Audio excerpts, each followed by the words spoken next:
Namaste, good evening. You're watching Know Yourself Through Ayurveda. This is the fifth day program of the India Heritage Week, which has been organized by the Sri Vivekananda Cultural Center, Bangkok. I am Dr. Anasuya Devi from the southwest coast of India, from a city called Mangalore. I'm an Ayurveda physician and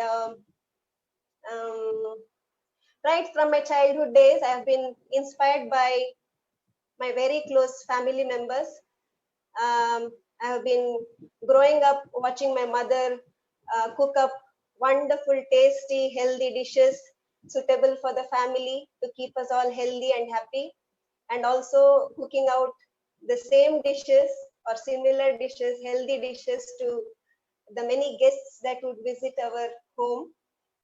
And my father, my late father, Professor Pallatarka Keshav Bhatt, I watched many people lining up to consult him whenever he was visiting India. He was an ethnobotanist, and he enjoyed consulting and helping out people with their ailments by suggesting easy remedies, easy doable remedies.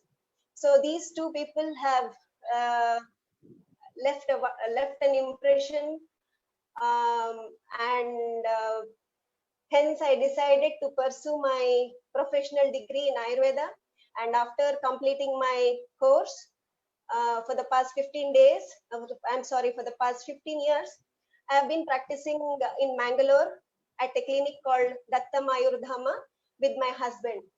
So today I am pleased to share with you all whatever I can about um,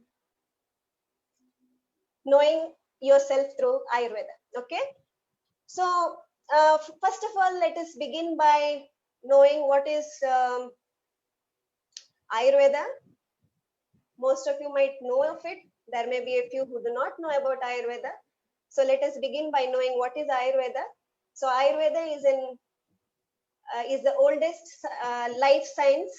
It has a history of around 5,000 years, and it has stood the test of time. It is still uh, equally effective as it used to be in the ancient times. So Ayurveda is mainly practiced these days in India and Sri Lanka, and you can see that many principles of Ayurveda have been incorporated in most of the Asian countries in their traditional medicine or traditional medical system.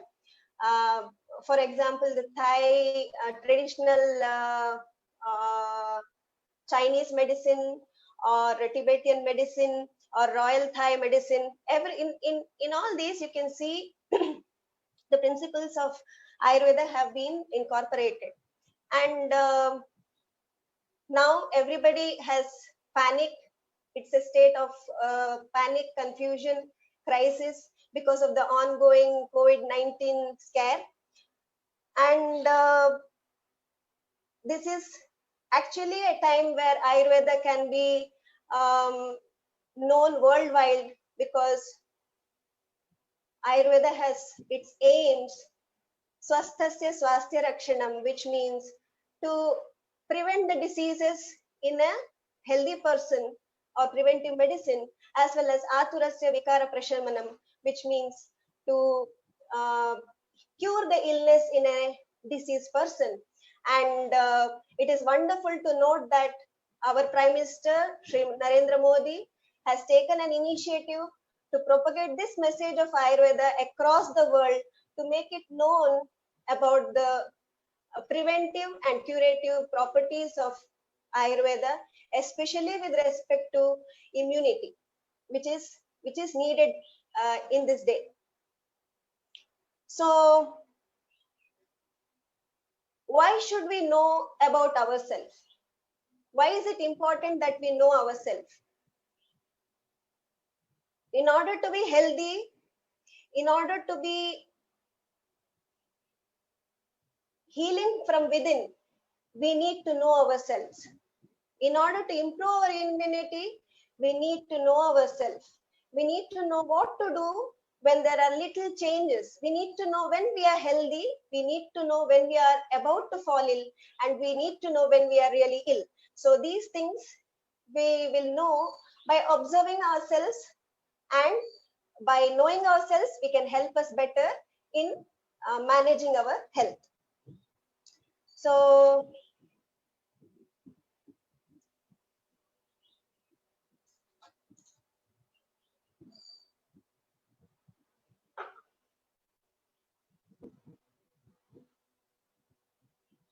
I hope you are all able to see me and listen.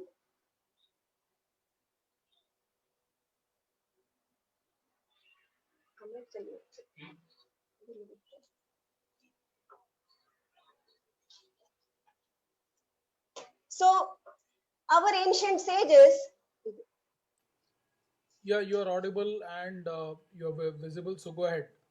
okay, so our ancient sages have identified three bioelements in our body. In each and every human body, three bioelements have been identified, and you can also call it, for a layman to understand, constitution, three basic constitutions, namely vata, pitta, and kapha. They are three humors in our body. So vata can be correlated, or to make it easier for the general public, vata, or it is also vata means wind, or anything that helps with the movement. And pitta is the second bioelement. Pitta, which means bile, or it is that which helps in metabolism. And kapha means to support, that which helps in nourishing and supporting oneself. This is called as kapha. So vata, pitta, and kapha are the three main constitutions, and each human being has these three. Definitely, each human being has these three constitutions, and one may be predominant, or two may be predominant in a person, but definitely all the three are existing. So now, if you're all ready, let us know what constitution we belong to, and if you can identify, you can put it in the comment box. Your constitution, you can easily identify and put it. And we will also know next, once we identify our constitution, we will also see what simple things we can do to balance our constitution, as well as improve our immunity. Okay, so first let us go with vata. So vata predominant person, just imagine a person who is thin built, tall, dark, hair is sparse, thinning, or weak, brittle, breaking up, dry skin, wrinkle prone skin, chapped lips, then cracked heels. And vata predominant people have irregular digestion, as well as irregular bowel movements. Sometimes they may be constipated, sometimes they may not. They may pass their bowels regularly. We cannot predict. They're unpredictable. And vata predominant people feel cold easily, and they are very active, very talkative, can be very moody, anxious, and they have a very disturbed sleep. They are quick to grasp, but unfortunately, they are very forgetful. They forget very easily, and they suffer from disturbed sleep. So, one other very important characteristic of a vata predominant person is they are quick to initiate any activity, but they give up in between. They just don't want to proceed further. They just seem to, don't seem to have the motivation to take it till the end. So this is a typical Vata person. So don't worry, you may find some Pitta characteristics in you as well. It is good. So you just need to know to balance or balance it effectively. So now, what can be done if you are a person with Vata predominant features? What can be done? First thing is avoid excessive exercise or movement or physical activity. Avoid keeping awake at night, or jobs which need you to be awake at night. You avoid such jobs, and then avoid cold environments. Avoid chilies in your diet, too much pungent food, chilies, exposure to cold breeze, drinking or eating very cold things, chilled food, ice creams, all these are a no. Okay, and then don't eat at irregular times. Maintain a regular food timing. This is very important for a Vata person. Vata person do not. It's better not to fast, because that will aggravate your dosha, Vata dosha. So better not fast. And then do not keep awake at night. I've already discussed. And then keep yourself warm. Keep yourself warm, and keep yourself covered nicely. Take some sweet, take food which is predominantly sweet, sour, or salty in taste. Prefer aromatic food. Aromatic food, you can include any Indian spice, coriander, cumin, hing or asafoetida, and then caraway seeds, ajwain, we call in India ajwain. You can use garlic, can be used, and you can use oil seeds. You can use nuts.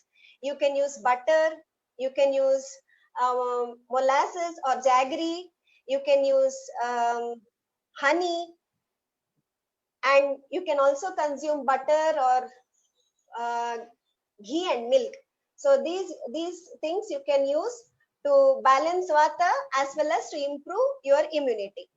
And then with respect to relaxing, definitely yoga and relaxation techniques will help you. This will keep your mood swings controlled and help you. And Ayurveda strongly advises regular oil application on your body. You can massage if you know how to massage. If not, just apply on your body, leave for half an hour, and then take a shower. So preferred oil for your application will be sesame seed oil. You apply it and then have a warm shower if you are a Vata predominant person. So hope at least a few have fallen into this category. Next, let us see a Pitta predominant person, a person who has the Pitta predominance. So imagine a person who is of moderate build, strong, fair complexioned, slightly a sweaty person, increased perspiration, prominent veins and nerves. Okay, in Vata person, the person's joints are all prominent. So in Pitta, it is prominent veins and joints, and he is prone to freckles and pimples also. Hands and feet will be warm. Digestion is excellent. Actually, I envy such people who can eat all they can. They don't seem to gain weight, or even if they gain weight, they lose it very easily. So their metabolism is excellent. Their bowel is either soft to watery. They get angry very fast, very fast. Their anger and they are envious. Always they are having these two emotions predominantly. They comprehend things very quickly, and their memory is also very good. So they don't forget. It's a good memory also. Pitta people tend to be exposed, they tend to be affected by heat a lot. They are prone to heat strokes.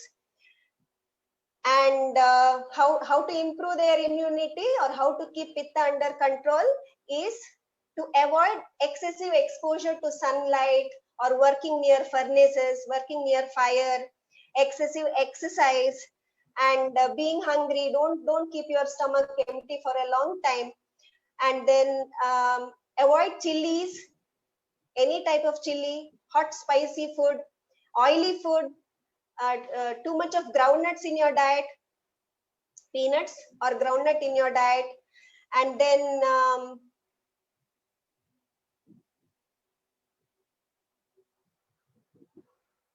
so avoid all these things. So what can be done to balance pitta?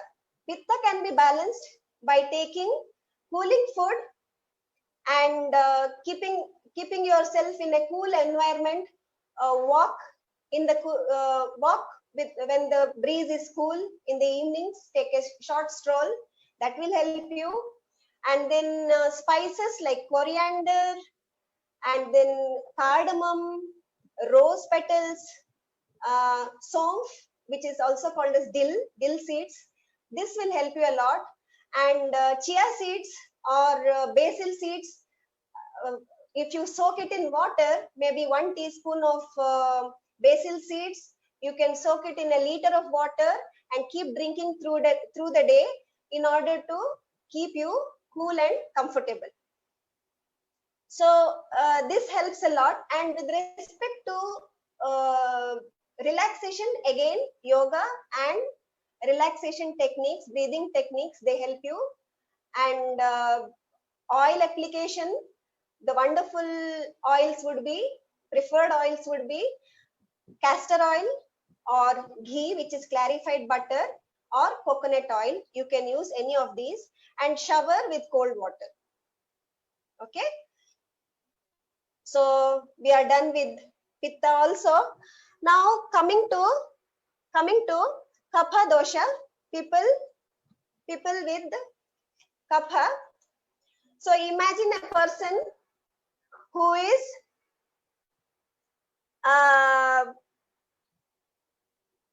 very well built, sturdy, strong, and muscular to plumpy, slightly overweight, and skin is soft, tender, and very nice skin.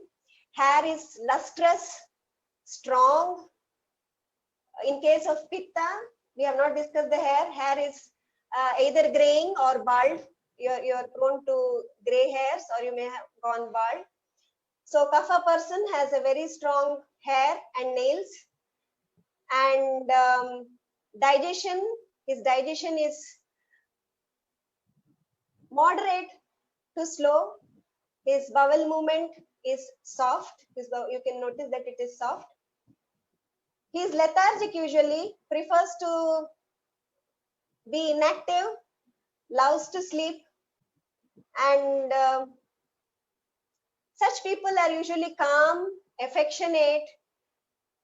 Their retention is excellent, but in order to make them retain things, to make them understand is very difficult. But once they understand a concept, then the retention is excellent. So this is kapha. So how to balance kapha? So people with the kapha, and how do you improve your immunity? Let's see that. So people with kapha prefer to take, you need to take warm food, warm drink, take food which is not oily, not heavy, not sweet, no sweets.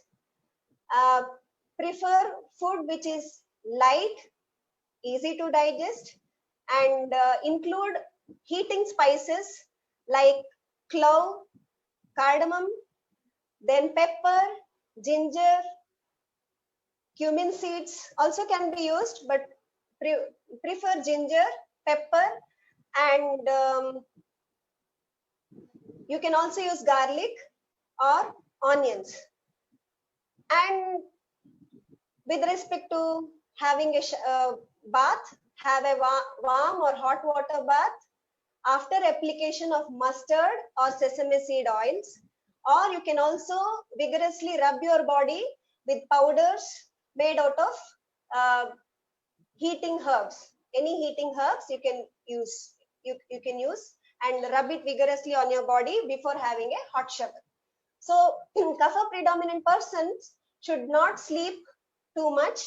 They need to be physically active in order to improve their immunity. I hope it is clear. And have you identified yet what are your doshas? So it's okay. Pitta and kapha, you can have both of it, Guru Nandan. It's okay to have pitta as well as kapha. It's not one dosha that you have.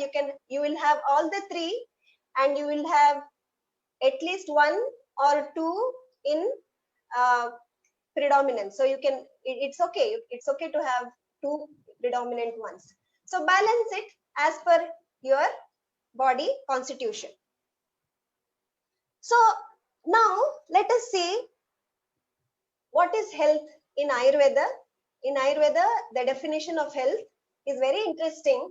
Ayurveda says when your doshas are balanced, doshas are the body humors, what we have studied, what we have known right now, what you have just seen, the vata, pitta or kapha, when they are balanced, and when your body elements or tissue elements are also in a state of balance. Body elements, namely, we have 7 body elements in Ayurveda, something like lymph or blood, muscles, bones, adipose tissue. So these things we consider as body elements. So when there is a balance in these, and when there is a very good digestive fire, or when the metabolism is excellent, when evacuation happens regularly at the right time, when you are excreting your body waste, when your mind and soul is in a pleasant state, as well as your sense organs are very sharp, their perception is sharp, I'm sorry, that's when you know that you are healthy. This might seem very theoretical, so let us see what this means. So imagine yourself waking up in the morning, very fresh, ready to hit the world, or ready to go to office or school, evacuating your body waste without any problems, without any pain, very happy, and then proper appetite, good digestion, being happy through the day, being very active till the evening. Even in the evening, you are fresh, like, you're fresh as if you have just arrived from home. So if you are fresh in the evenings also, you're able to manage stress easily without any mood swings. You're happily facing the world. Then this is considered to be a healthy person. On the other hand, if at all there is an illness knocking at your door, you will come to know when you have these symptoms. When you wake up feeling very tired. You have to turn off your alarm at least 5 or 6 times. Have to be woken up repeatedly. I forgot to mention about sleep. Having a sound sleep is also very important to be under the healthy category. Now we are discussing the unhealthy category.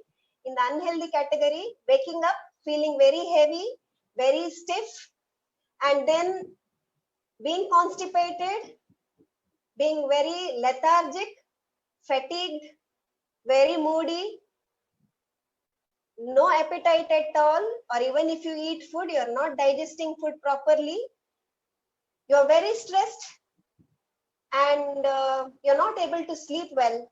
So if you have any of these symptoms, either one or all, then it means that you are going to fall sick. It may be it is an indicator that your immunity is coming down. So what can be done to improve this immunity? So when we say I have to improve my immunity, first I need to know what are the causes for this poor immunity. So causes may be many, there are many causes. So it can be as simple as age, during different age, you will have seen your immunity with respect to age. Little children, when they are going to school, you will have seen that they are prone to infections. Elderly people are prone to infections.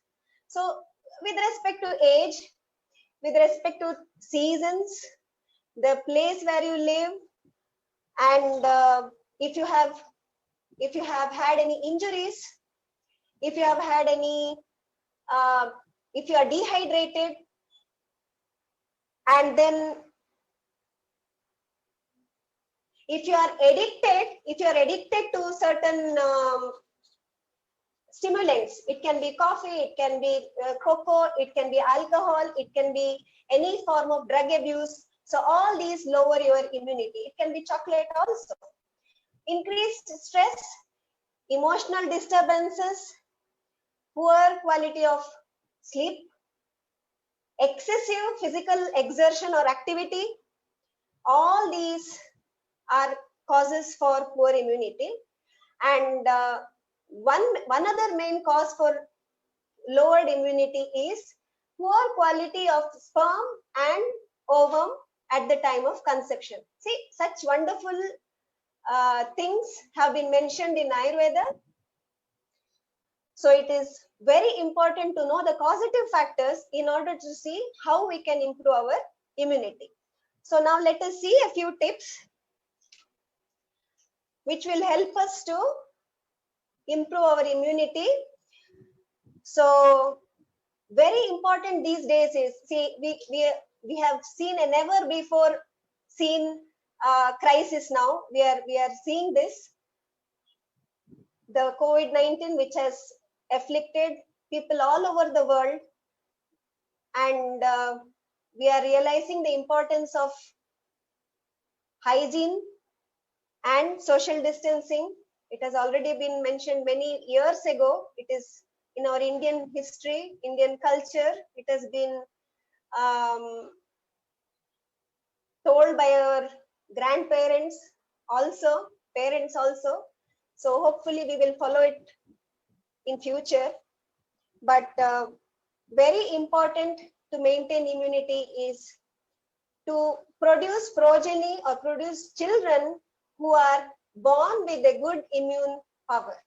So to ensure this, people who want, or couples who want to have a child, have to plan in advance to be healthy and to have a good quality of sperm as well as ovum during their conception, and the mother has to have a very good diet and lifestyle during her pregnancy, and soon after birth the child has to be nourished in the right manner. So during nourishing, especially the first 6 months, it is exclusively breastfed. The baby is exclusively breastfed. So again, the pressure is on the mother. She has to eat good, nutritious food to nourish the child and see that the child is born with a very good immunity, which will help the child through the years to come. So this immunity is very important.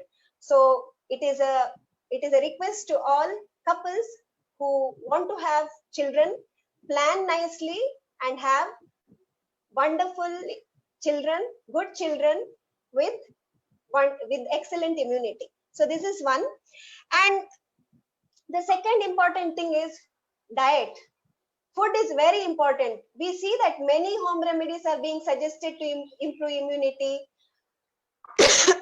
We are also following hygienic measures, social distancing, everything we are following. But if proper food is not followed, if we do not pay importance to diet, then it is not effective. It is not as effective. So what should be our ideal diet? Let us see this. Ayurveda says Hita Bhuk, Mita Bhuk, Rita Bhuk and Kshuta Bhuk. So what does this mean? Hita Bhuk means take food or consume food which is suitable for you. So what sort of food is suitable for me? Or what sort of food is suitable for you? Consume food which is fresh, which is hydrating, which is nourishing, rich in fibers, easy to digest. So fresh is freshly cooked or freshly harvested. Nutritious is again home cooked food from scratch. Fiber rich is with lots of whole foods or with lots of vegetable or fruits without processing it too much or without using highly processed ingredients like white flour, all-purpose flour or maida we call in India, or anything which is refined. You avoid refined or processed food. White sugar, that has to be avoided. Deep fried food. So all these food, keep it away. So this will be Hita Bhuk. Easy to digest food. Each person has his own digestive capacity. So see how you digest your food. Accordingly, you consume food. Even if it is a very nutritious food, it may be equivalent to a poison, or it may cause food poisoning in another person because of his poor digestion. So depending on your digestion, consume suitable food which is suitable for you. Mita Bhuk means take food in limited quantities. What is limited quantity? Limited quantity is a quantity which is required by you. So we often see people wasting food because people do not know the capacity or how much food can be consumed by them. So there are some people who end up putting on into their plates more than needed. So instead, take food in limited quantities. So how do we know our limit? There is an easy technique. Let me teach you this. So after you eat food, even if you drink a cup of water, even if you drink a cup of warm water, you still should feel there is a lot of space. I can still eat more, but do not eat more. But you should feel that I can eat more. This is the food quantity that you can consume. So that is Mita Bhuk. Take food in the limited quantity. Kshuta Bhuk. Kshuta Bhuk means take food only when you are hungry, or only if you are hungry, you eat food. We often eat because we are tempted to eat rather than being hungry or eating when we are hungry. We just eat because we are tempted to eat. We are not supposed to do that. It will lead to indigestion and poor immunity. So instead, we should only eat if we are hungry. And the last criteria would be Rita Bhuk. Wonderfully explained. Eat food that you have earned through righteous ways. I hope you can understand this. To make it easy, eat food which you have earned through proper means, not by illegal means. Eat food which you have earned righteously. Also, eat food timely at the right time, and eat food which is seasonal. Consume seasonal food specific to the season. Each country has, or each region has food which is specific to the season. It can be fruits, it can be vegetable, it can be dishes which are prepared during a particular season. So prefer seasonal food. That helps you to digest food, to nourish your body, as well as to improve your immunity.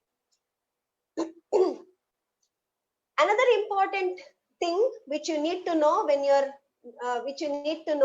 is your level of hydration. So what is the ideal level of fluids or ideal quantity of fluids that we need to take? If you can comment in the box, 1 or 2 comments, you can do you know how much water has to be taken during the day? Any ideas? Would anybody know?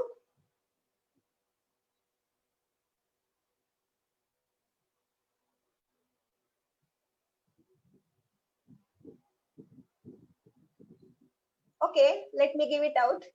It's very easy. Just check the color of your urine. If the color of your urine is bright yellow, in spite of not taking any medication, because when you're on certain medication, it can cause a change in your color of urine. So if it is bright yellow in color,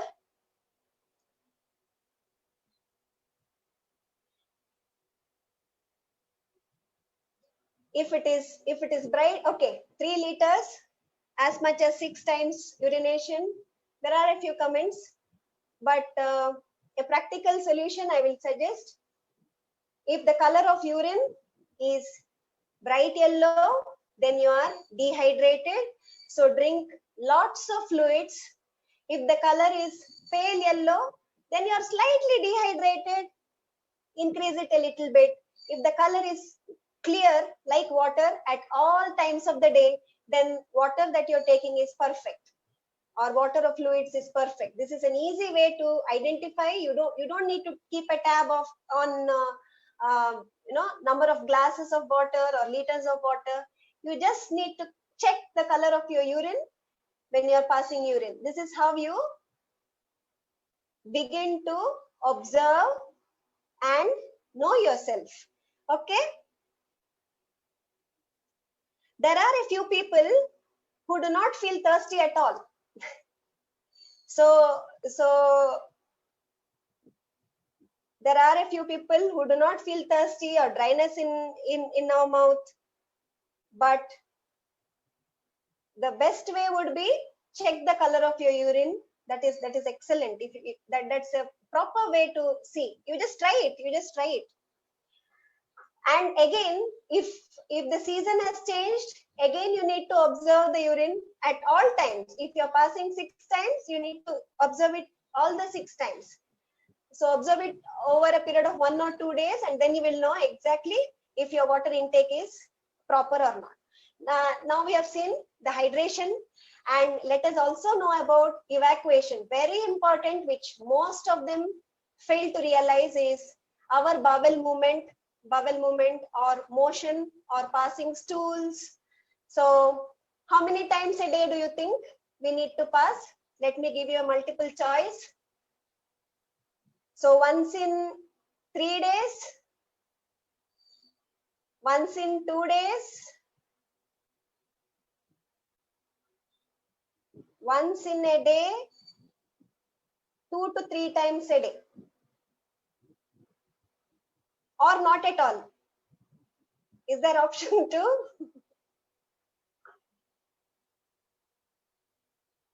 Would anybody know?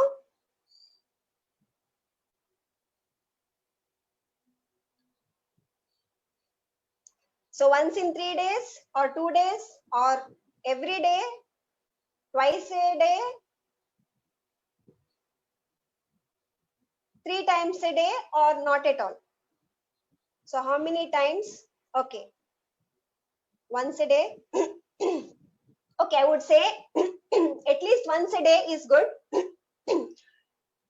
2 or 3 times a day is equally good. There is no problem. You can pass 2 or 3 times a day. It's equally good.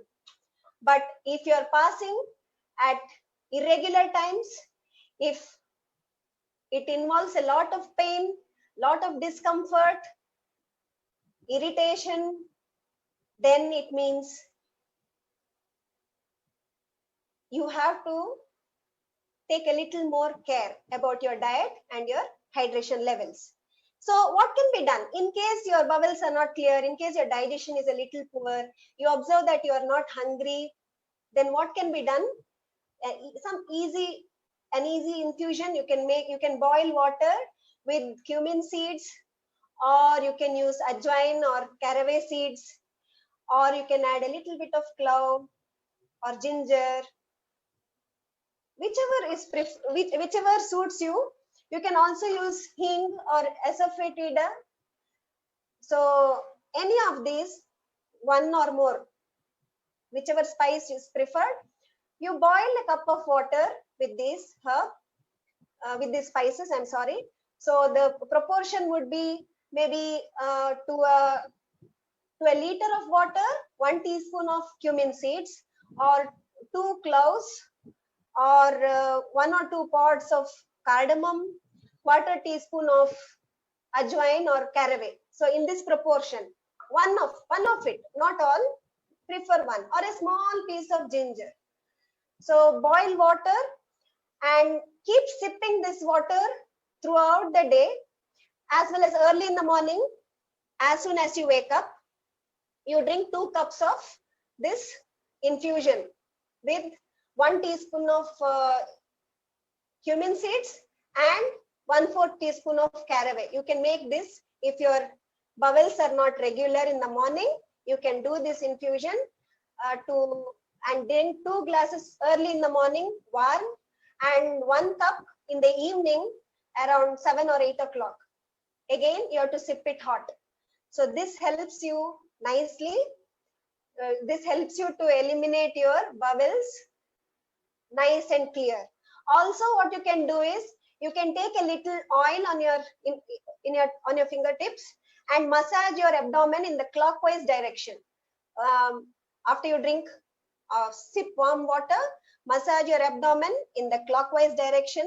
It will help you. So I'll repeat the ingredients. In case you are constipated or having indigestion, 1 teaspoon of cumin seed with quarter teaspoon of oma or ajwain or caraway seeds. You boil it with maybe 4 or 5 cups of water and keep sipping it through the day. Specifically, take 2 cups in the morning on an empty stomach and 1 cup in the evening. Also remember to massage your abdomen in the clockwise direction after application of a little oil. Okay. So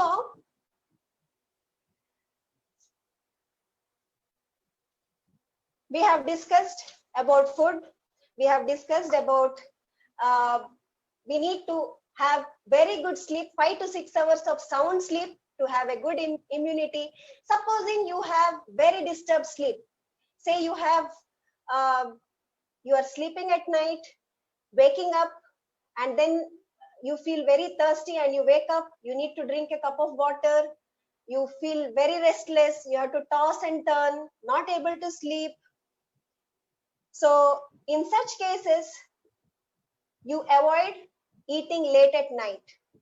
So if you are eating very late at night, this could happen, and again this will cause indigestion and thereby lead to poor immunity. So what you can do is, at least 2 hours before you sleep, have a light dinner. 3 hours is excellent.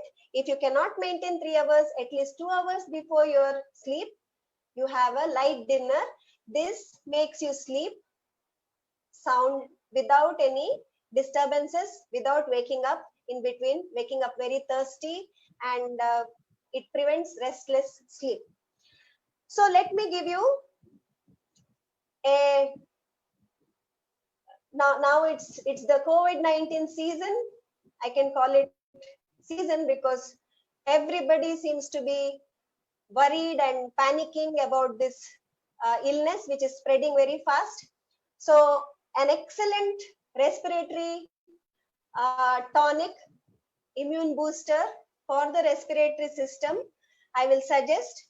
You can note down and you can try this. So it's a very effective remedy.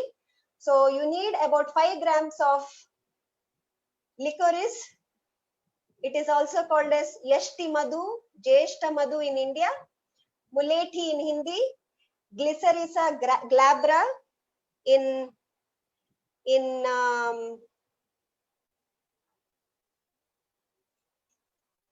it's called, I'll write it later. I'll put it in the comment section. Glycyrrhiza glabra. It is the botanical name, and it is also called as, it is commonly called as licorice. I am not sure what it is called in Thailand.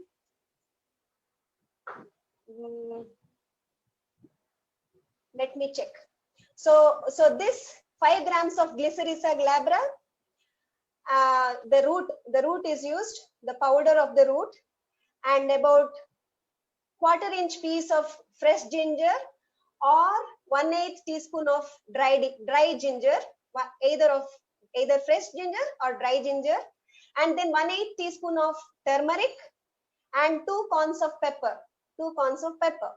You need to crush pepper. So all these ingredients, you take it and add it to about 150 milliliters of water. You boil it till it is reduced to about 75 or 80 milliliters of water, and then add 75 to 80 milliliters of milk into this. Boil it for 5 more minutes, and then divide this infusion into 2 parts. Consume 75 ml in the morning and 75 ml in the evening. Morning preferably on an empty stomach, evening at around 5 or 6 o'clock. This is excellent for your immunity.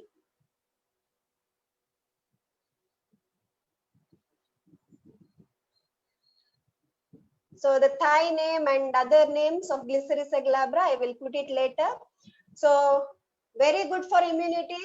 You need to consume this every day. You need to consume this infusion every day. You cannot make it for a day and keep it for 2 or 3 days. You need to consume it within the day. So I hope I have answered all. Yes, it is Ati Madhuram. Same. Yes, it is the same thing. Ati Madhuram, Jeshta Madhu, they are all the same. So you can, if you have any doubts, you can please ask. If not, we will conclude the program.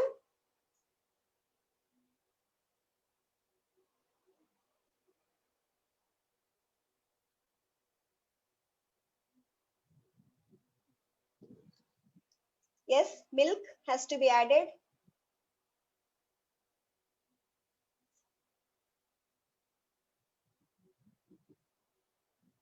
Maybe I can put up the recipe in the comment box later on, along with the botanical name, so it's easy to identify.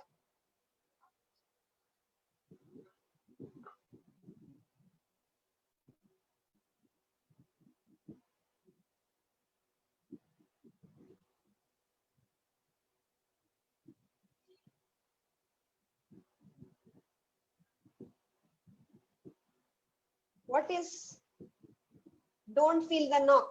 You're not able to wake up fresh, is it?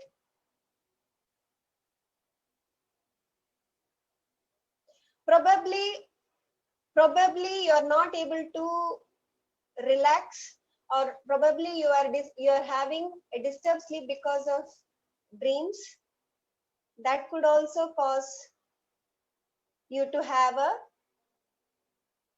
slight dull feel when you wake up. Hair fall could be because of many reasons.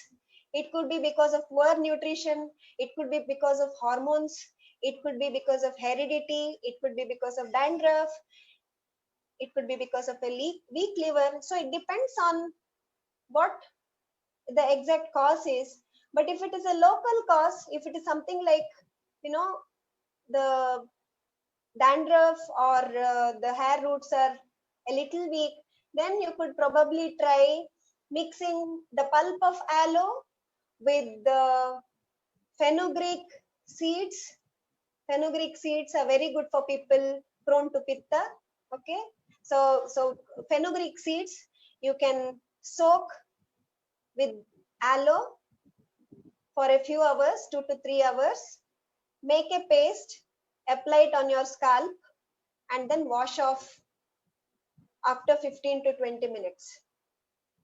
This will give you strong hair or strong hair roots, and also lustrous hair. It will give you.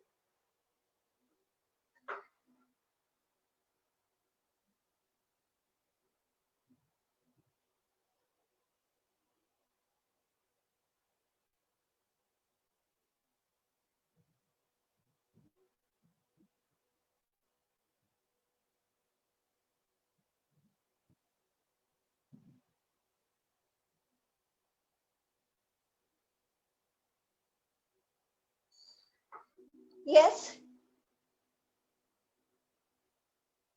I see that all the questions have been answered. If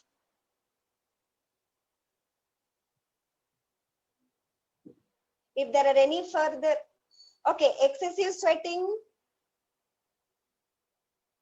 uterine fibroids, I will not be able to suggest a remedy online.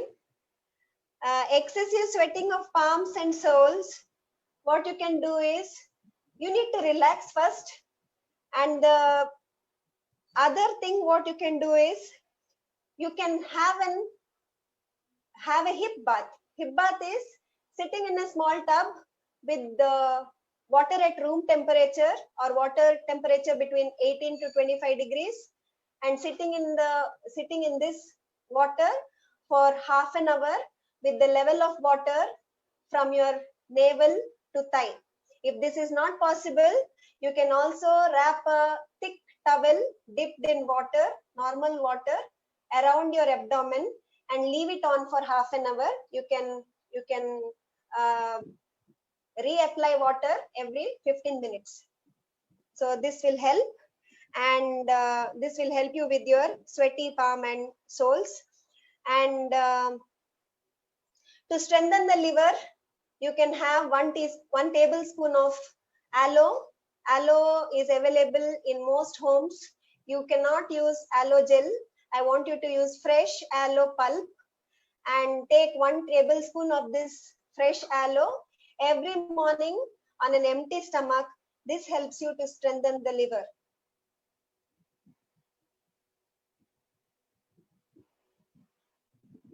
Psoriasis can be caused by various factors. One of it would be stress. So first thing to do would be reduce stress. And it can also be triggered by change in weather. So it has to be checked actually what exactly the cause is, and then the remedy is suggested.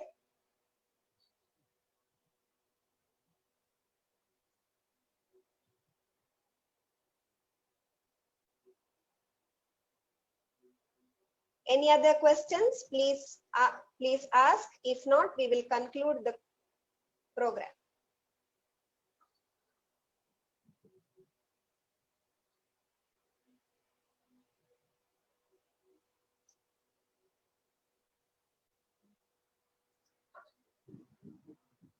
So if there are questions, it's okay. You can leave it on this page, and I will get back in a day or two and leave the answers in the comment box.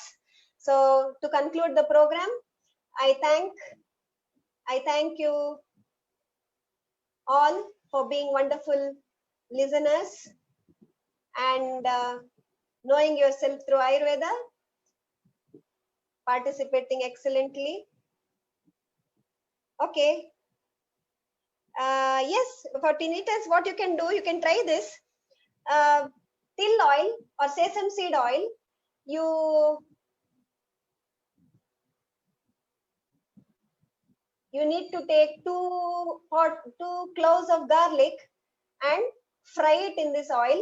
And once it is cooled down, you store this oil in a clean glass container, glass bottle.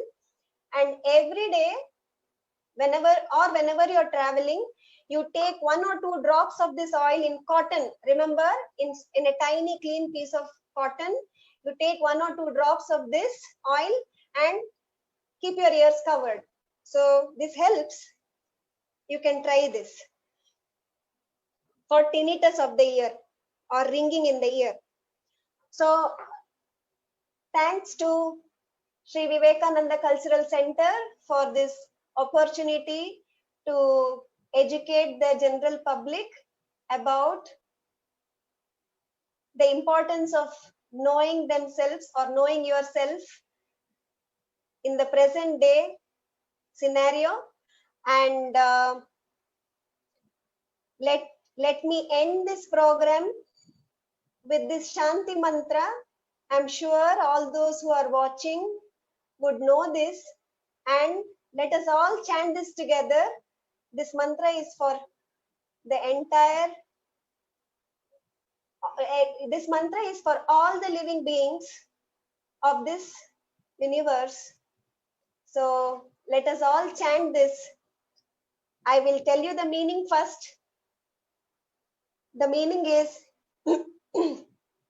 let everybody be happy and comfortable. Let everybody be free from diseases. Let everybody see only the good things or the positive things, and let nobody suffer or let nobody see any sadness. So let there be peace. This is the meaning of this Shanti mantra. So I wish that everybody chants this together. Sarve bhavantu sukhinah. Okay? Sarve bhavantu sukhinah. Sarve santu niramayah. Sarve bhadrani pashyantu. Ma kaschit dukkha bhag bhavet. Om Shanti Shanti Shanti. Thank you.